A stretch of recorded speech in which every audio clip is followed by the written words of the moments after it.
നമസ്കാരം. ഉത്തര കേരളത്തിലും മധ്യ കേരളത്തിലും വലിയ മുന്നേറ്റം പ്രതീക്ഷിക്കുമ്പോഴും തെക്കൻ കേരളത്തിൽ കോൺഗ്രസ് പാർട്ടിക്ക് ചില ആശങ്കകളുണ്ട്.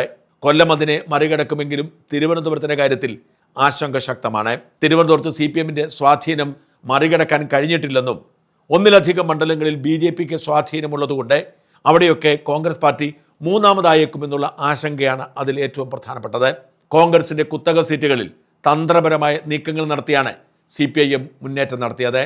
അതുകൊണ്ട് തന്നെ കണക്കെടുപ്പുകൾ നടക്കുമ്പോൾ തിരുവനന്തപുരത്ത് കോവളമല്ലാതെ മറ്റൊരു സീറ്റ് ഉറപ്പിച്ച് പറയാൻ കോൺഗ്രസ് പാർട്ടിക്ക് കഴിയുന്നില്ല. ഒരു കാലത്ത് അവരുടെ കുത്തക മണ്ഡലമായിരുന്നിടത്തൊക്കെ കഴിഞ്ഞ തവണ തോൽവിയോ മൂന്നാം സ്ഥാനമോ ആയിരുന്നു ഫലം. ഇക്കുറി കോൺഗ്രസിന് ആത്മവിശ്വാസമുള്ളത് കോവളത്തിനൊപ്പം വട്ടിയൂർക്കാവ് കൂടി മാത്രമാണ്. എന്നാൽ അവസാന നിമിഷം കോൺഗ്രസ് പാർട്ടി ഒരു ഒന്നാം തരം സർജിക്കൽ സ്ട്രൈക്ക് നടത്തി CPM-നെ ഞെട്ടിച്ചിരിക്കുന്നു.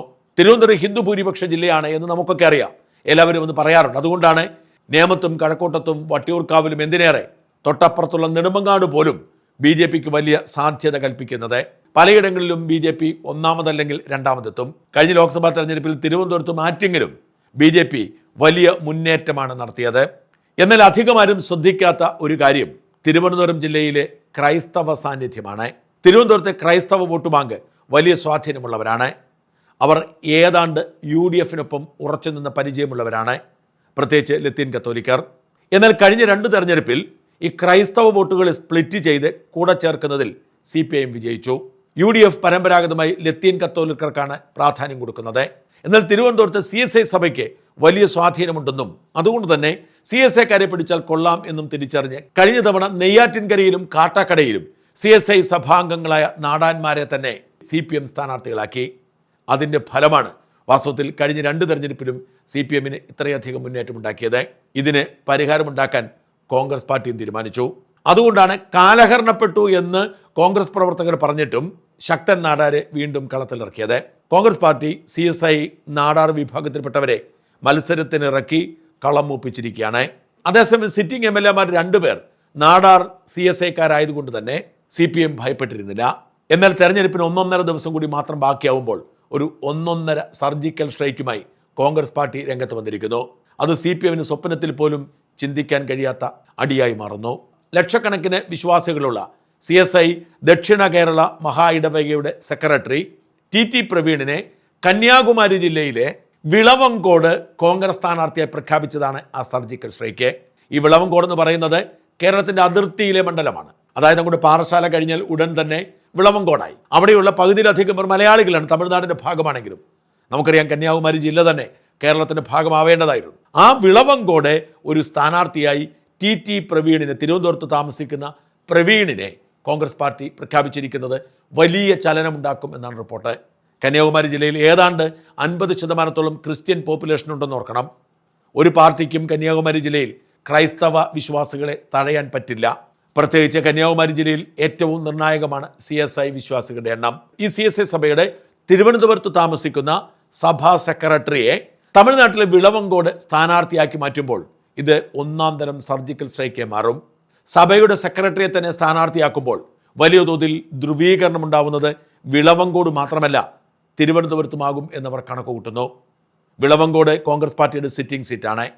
ആ സീറ്റിൽ പ്രവീൺ നിൽക്കുമ്പോൾ വിജയം ഉറപ്പാണ്. സഭാ സെക്രട്ടറിയെ തന്നെ സ്ഥാനാർത്ഥിയാക്കുമ്പോൾ സ്വാഭാവികമായും ഒരു ആവേശം തിരുവനന്തപുരത്തെ CSI-കാർക്കും ഉണ്ടാവും. ഒരുപക്ഷെ പരസ്യമായി തന്നെ UDF-നെ പിന്തുണയ്ക്കാൻ സഭ തീരുമാനിച്ചെന്ന് വരാം. അങ്ങനെ തീരുമാനിച്ചാലും ഇല്ലെങ്കിലും സഭാ സെക്രട്ടറി കോൺഗ്രസ് പാർട്ടി സ്ഥാനാർത്ഥിയാക്കിയതോടെ തിരുവനന്തപുരത്തെ 5-6 മണ്ഡലങ്ങളിൽ വലിയ മാറ്റങ്ങൾക്ക് കാരണമാവാം. നെയ്യാറ്റിൻകര, പാറശാല, കാട്ടാക്കട, തിരുവനന്തപുരം, കോവളം എന്നീ മണ്ഡലങ്ങളിൽ വലിയ സ്വാധീനം ഈ പ്രഖ്യാപനം ഉണ്ടാക്കുമെന്നാണ് റിപ്പോർട്ടുകൾ. നെടുമങ്ങാടും വട്ടിയൂർക്കാവും കഴക്കൂട്ടത്തും പോലും ഇതിൻ്റെ അനുരണനമുണ്ടാവും. ഇവിടെയൊക്കെ നാടാർ CSI വോട്ടുകൾ നിർണായകമാണ്. ഈ വോട്ടുകൾ കൂട്ടത്തോടുകൂടി UDF-ലേക്ക് വന്നാലും അത്ഭുതപ്പെടേണ്ടതില്ല. മറ്റൊരു വഴികളിലൂടെയും മുമ്പിലെത്തില്ല എന്നുറപ്പായ കോൺഗ്രസ് പാർട്ടിയുടെ അവസാനത്തെ നീക്കം വിജയം കാണുമെന്ന് തന്നെയാണ് സൂചനകൾ. എത്രമാത്രം മതജാതി വികാരം CSI നാടാർ സഭാംഗങ്ങൾക്കിടയിൽ ഉണ്ട് എന്നറിയണമെങ്കിൽ ഒരു ശബ്ദരേഖ കൂടി കേൾക്കണം. നമ്മുടെ ഇപ്പോൾ നടക്കാൻ പോകുന്ന ഇലക്ഷനിൽ നമ്മുടെ സമുദായം, അതായത് CSI SIUC നാടാർ കമ്മ്യൂണിറ്റിയിൽ നിന്ന് 4 പേര് മത്സരിക്കുന്നുണ്ട്. ഒന്ന് അരുവിക്കരയിൽ സ്റ്റീഫൻ, അദ്ദേഹം CSI സഭാംഗമാണ്, നാടാർ SIUC ആണ്. അതുപോലെ തന്നെയാണ് നമ്മുടെ കാട്ടാക്കട മണ്ഡലത്തിൽ മത്സരിക്കുന്ന MR ബൈജു, അദ്ദേഹവും CSI സഭാ അംഗമാണ്, SIUC ആണ്, SIUC നാടാരാണ്. അതുപോലെ നെയ്യാറ്റിങ്കര മണ്ഡലത്തിൽ മത്സരിക്കുന്നത് K ആൻസലനും N ശക്തനും, രണ്ടുപേരും നാടാർ, SIUC CSI ആണ്. അതുപോലെ തന്നെയാണ് കോവളം മണ്ഡലത്തിൽ മത്സരിക്കുന്ന ഭഗത് റൂഫസ്, അദ്ദേഹവും CSI SIUC നാടാറാണ്. ഇപ്പൊ നമ്മളിതിൽ മനസ്സിലാക്കേണ്ടത്, നമ്മൾ ചരിത്രത്തിൽ ആദ്യമായിട്ടാണ് നമുക്കിങ്ങനെ 4 നാടാർ 4 മണ്ഡലത്തിൽ കിട്ടിയത്. ഇപ്പൊ നമ്മള് പാർട്ടി നോക്കാതെ നമ്മള് CSI എന്ന് പറയുന്ന സമുദായം, നാടാർ, SIUC CSI സമുദായക്കാർ ഒത്തൊരുമയോടെ നിന്നു കഴിഞ്ഞാൽ നമുക്ക് ഈ 4 പേരെ നമുക്ക് ഈ പാർലമെന്റിൽ എത്തിക്കാൻ പറ്റും. ഇങ്ങനെ വന്നാൽ തന്നെ നമ്മുടെ ശക്തി തെളിയിക്കാൻ പറ്റും. 4 മണ്ഡലങ്ങളിലെ നമ്മളെ കണക്കെടുത്താൽ തന്നെ CSI SIUC നാടാർ 10 ലക്ഷം പേരിന് മേളിലായി ഈ ജില്ലയിൽ എന്ന് പറയുമ്പോൾ നമ്മൾ സിമ്പിൾ ആയിട്ടുള്ള ഒരു കണക്കാണ്. അപ്പോ അരുവിക്കര മണ്ഡലത്തിലായാലും ശരി തന്നെ, കാട്ടാക്കടയാണെങ്കിലും നെയ്യാറ്റിങ്കരയാണെങ്കിലും കോവളത്തിലാണെങ്കിലും നമ്മൾ ഇതിൽ ഒരു കാരണവശാലും പാർട്ടി നോക്കാതെ നമ്മുടെ ആൾക്കാർ എവിടെ നിൽപ്പുണ്ടോ അവരെ നമ്മൾ വിജയിപ്പിച്ചു കഴിഞ്ഞാൽ നമുക്ക് അടുത്ത തെരഞ്ഞെടുപ്പ് വരുമ്പോൾ നമുക്ക് പാറശാല മണ്ഡലം നമുക്ക് ക്ലെയിം ചെയ്യാൻ പറ്റും, വാമനാപുരം നമുക്ക് ക്ലെയിം ചെയ്യാൻ പറ്റും. അപ്പൊ ഇങ്ങനെ കുറെ അവസരങ്ങൾ നമുക്കിപ്പോ വരുന്നുണ്ട്. അപ്പൊ നമ്മളത് ബുദ്ധി ഉപയോഗിച്ച് നമ്മൾ ചെയ്തു കഴിഞ്ഞാൽ നമുക്കിത് നേടിയെടുക്കാൻ സാധിക്കും. അത് വരും തലമുറയ്ക്കും വരും ദിവസങ്ങളിലും നമ്മുടെ സമുദായത്തിൽപ്പെട്ട പലർക്കും ഒരുപാട് ഗുണം ചെയ്യും. അതുപോലെ തന്നെ ഇന്ന് ശ്രദ്ധയിൽപ്പെട്ട ഒരു കാര്യം, നമ്മുടെ കോവളം മണ്ഡലത്തിൽ മത്സരിക്കുന്ന M വിൻസെന്റ്, അദ്ദേഹം ലറ്റിൻ കത്തോലിക്ക മുക്കുവ സമുദായ അംഗമാണ്. അദ്ദേഹം വോട്ട് പിടിക്കുന്നത് ചില സ്ഥലങ്ങളിൽ പോകുമ്പോൾ പറയും അമ്മ നാടാർ എന്ന് പറയും, ചില സ്ഥലങ്ങളിൽ പോകുമ്പോൾ പറയും അച്ഛൻ നാടാർ എന്ന് പറയും. അദ്ദേഹത്തിന്റെ അച്ഛനും അമ്മയും നാടാരല്ല, അവര് മുക്കുവരാണ്. അത് മറന്നുപോല്. ഈ പേരും പറഞ്ഞ് നാടാർ എന്ന് പറഞ്ഞ വികാരം കൊണ്ട് ഒരു കാരണവശാലും വിൻസെന്റിന് വോട്ട് ചെയ്യരുത്. അതുപോലെ തന്നെയാണ് അവര് അടുത്ത് ഒരു ട്രോള് ചെയ്ത് വിട്ടിട്ടുള്ളത് ഭഗത് റൂഫസ്, അദ്ദേഹം മുക്കുവ സമുദായത്തിന്റെ അംഗമാണെന്ന് പറഞ്ഞ് അടിക്കുന്നുണ്ട്. നിങ്ങൾ മനസ്സിലാക്കേണ്ടത്, എന്നോട് പലരും ചോദിക്കാറുണ്ട് M വിൻസെന്റ് നാടാരല്ലേ? M വിൻസെന്റ് നാടാർ സമുദായ അംഗമല്ല, അദ്ദേഹത്തിന്റെ അച്ഛനും നാടാരല്ല, അമ്മയും നാടാരല്ല, അദ്ദേഹത്തിന് നാടാർ സമുദായമായിട്ട് ഒരു ബന്ധവുമില്ല, നാടാർ സമുദായത്തെ വളരെയധികം പുച്ഛമാണ്.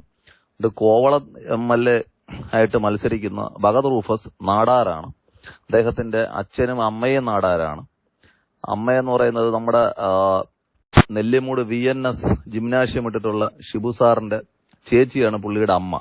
പുള്ളിയുടെ ഈ ഭഗത് റൂഫസിന്റെ അപ്പനാണ് റൂഫസ് ഡാനിയേൽ. ഓക്കെ, അപ്പൊ അതുകൊണ്ട് ഈ 4 മണ്ഡലങ്ങളിലും നിങ്ങൾ ആരും തെറ്റിദ്ധരിക്കാത്ത രീതിയിൽ ഒത്തൊരുമയോടെ നിന്ന് നമ്മൾ ഒരുമിച്ച് വോട്ട് ചെയ്തു കഴിഞ്ഞാൽ എങ്ങനെയും നമുക്ക് ഇത്തവണ നിയമസഭയിൽ ഈ 4 പേരെ എത്തിച്ചു കഴിഞ്ഞാൽ വരും അങ്ങോട്ട് പോകുന്ന പോലെ നമുക്ക് PSC മെമ്പറിന്റെ എണ്ണം നമുക്ക് കൂട്ടാൻ പറ്റും, പാർലമെന്റിൽ നമുക്ക് മത്സരിക്കാൻ വേണ്ടിയുള്ള അവസരം വരും. അപ്പൊ ഇതൊരു, അതായത് ഇപ്പോ നമുക്ക് ബിഷപ്പില്ലായിരുന്നു, നമുക്കിപ്പോ ഒരു ബിഷപ്പിനെയും കിട്ടിയിട്ടുണ്ട്. പണ്ട് യേശുദാസൻ തിരുമേനി ഇരുന്ന കാലത്ത് മാത്രമാണ് നമ്മൾ പറയുന്ന ആളിനെ നമുക്കിവിടെ കിട്ടുമായിരുന്നു സ്ഥാനാർത്ഥിയായിട്ട്. അതേപോലെ ഒരു അവസരം വീണ്ടും ദൈവമായിട്ട് നമുക്ക് കൊണ്ടുവന്നിരിക്കുകയാണ്. പക്ഷെ അത് മാക്സിമം നമ്മൾ പ്രയോജനപ്പെടുത്തുക. ഒരു കാരണവശാലും പാർട്ടി നോക്കി നിങ്ങൾ വോട്ട് ചെയ്യരുത്. അരുവിക്കരയിൽ നിങ്ങൾക്ക് എന്തെങ്കിലും രീതിയിലുള്ള റിലേഷനോ ബന്ധുക്കളോ ഉണ്ടെങ്കിൽ അവിടെ G സ്റ്റീഫൻ വോട്ട് ചെയ്യാൻ വേണ്ടി നിങ്ങൾ പറയുക, എന്ത് വില കൊടുത്ത് അദ്ദേഹത്തെ വിജയിപ്പിക്കുക. കേരളത്തിൽ ആര് ഭരിക്കും അതൊന്നും നിങ്ങൾ നോക്കരുത്. തിരിച്ച് കാട്ടാക്കട MR ബൈജുവിന് എന്ത് വില കൊടുത്ത് വിജയിപ്പിക്കുക. നെയ്യാറ്റിങ്കര എന്ന് പറയുമ്പോഴും ആൻസലൻ ജയിച്ചാലും ശക്തൻ ജയിച്ചാലും നമ്മുടെ ആള് തന്നെയാണ്, അതൊരു പ്രശ്നമുള്ള കാര്യമില്ല. അതുപോലെ കോവളം മണ്ഡലത്തിലെ എന്തൊക്കെ രീതിയിലുള്ള നമുക്കുള്ള ബന്ധു വില ഉണ്ട് അത് ഉപയോഗിച്ച് എന്ത് വില കൊടുത്തും ഭഗത് റൂഫസിനെ വിജയിപ്പിക്കാൻ വേണ്ടി ശ്രമിക്കുക. ഓക്കെ.